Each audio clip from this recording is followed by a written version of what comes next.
La administración de Donald Trump ha hecho del caos su estrategia. Cada semana surgen escándalos que se superponen, generando confusión y distracción. Pero detrás de ese ruido hay hechos graves que merecen atención. Uno de ellos ha pasado casi desapercibido.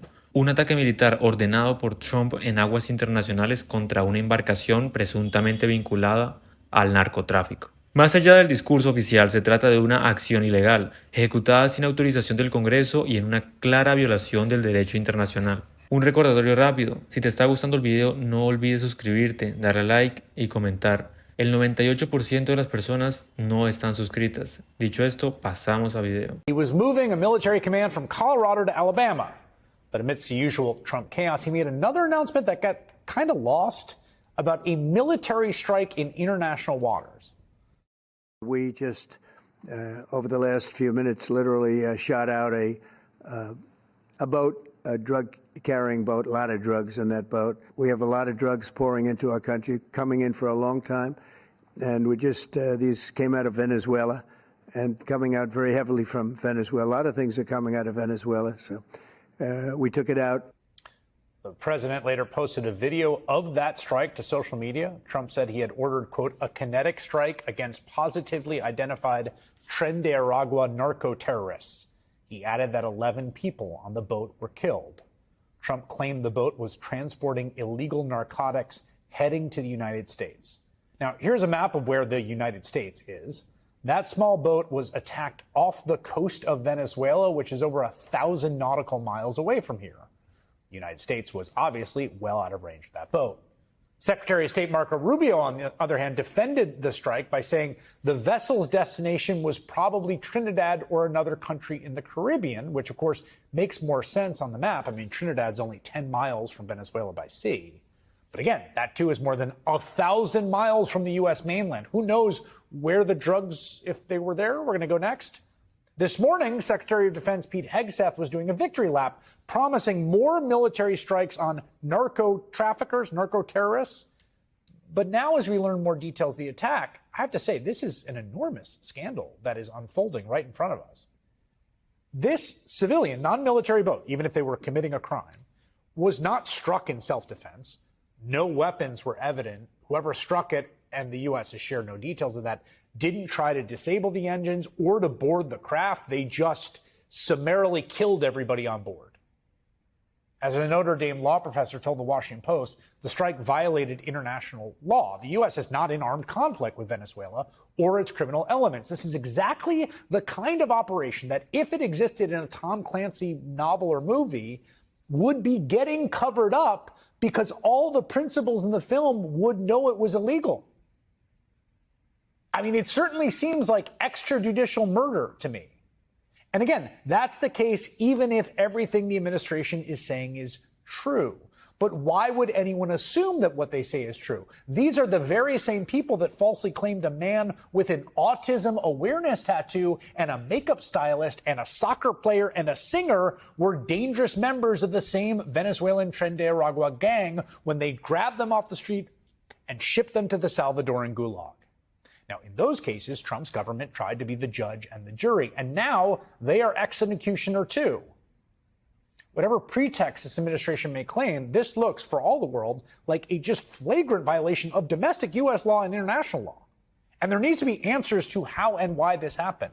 Lo que se mostró como operación exitosa revela una realidad preocupante. El barco atacado estaba a 1.000 millas náuticas del territorio estadounidense. No se trató de un acto de legítima defensa, sino de un uso desproporcionado de la fuerza que dejó múltiples muertos sin juicio ni proceso alguno. Diversos expertos en derecho internacional han calificado este hecho como una violación flagrante, señalando que Estados Unidos no está en guerra ni con Venezuela ni con grupos criminales de ese país. La administración de Trump, sin embargo, prefirió exhibir el ataque como un logro político. Generations, we used our military to engage in action against terrorists in the Middle East and in Africa, while leaving unharmed the terrorists in our own hemisphere who are responsible for so much more American deaths, so many more American deaths, who have spilled so much blood across the Western Hemisphere, who have bereaved so many parents and families, and who have contributed to such a horrific cycle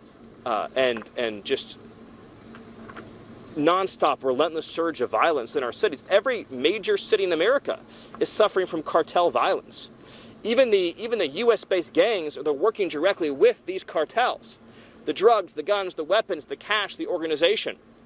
We've been occupied by cartels for far too long. President Trump is finally allowing and directing the United States military to use its authorities under the Constitution to defend America from the terrorist organizations that have run free for too long in our own hemisphere. Thank you all. Thank you for the question. On foreign policy.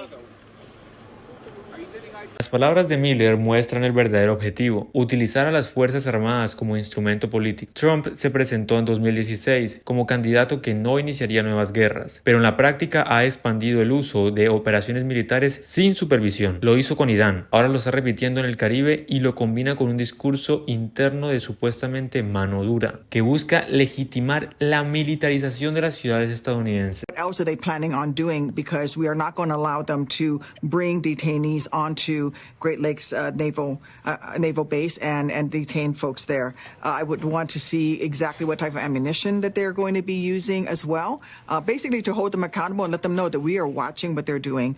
Overall, the city of North Chicago and the surrounding communities have made it clear to their law enforcement officers that they will not cooperate with DHS and ICE unless there is a federal warrant, not one of these fake ICE warrants, but a federal warrant, and that they're not going to participate and support ICE actions in basically harassing and intimidating everyday people on the streets of our cities. Let me ask you about something that former Homeland Security Secretary Jay Johnson said today in a New York Times article. He served as Pentagon General Counsel before he was Homeland Security Secretary for President Obama.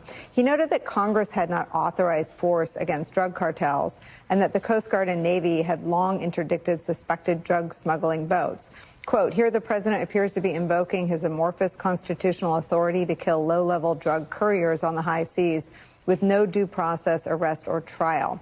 Quote, viewed in isolation, labeling drug cartels as terrorists and invoking the national interest to use the U.S. military to summarily kill low-level drug couriers is pretty extreme. Do you believe it's legal? No, it's not legal. I also think that this is just the first step towards him potentially setting the groundwork to do something within U.S. territory.